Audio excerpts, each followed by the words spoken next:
Welcome back. In today's video I'll be showing you how to make your liked posts private on TikTok on iPhone or Android. Let's get into the method. Open the app first and then tap on the profile icon in the bottom right corner.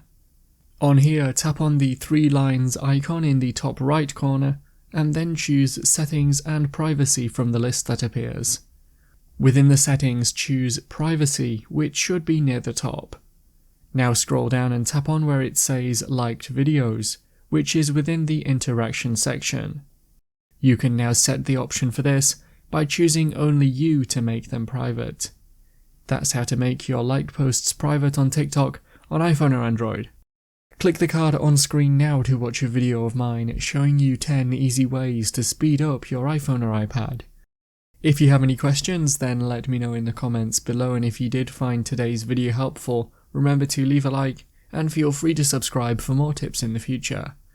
Be sure to stick around to see some of my other videos that you might be interested in.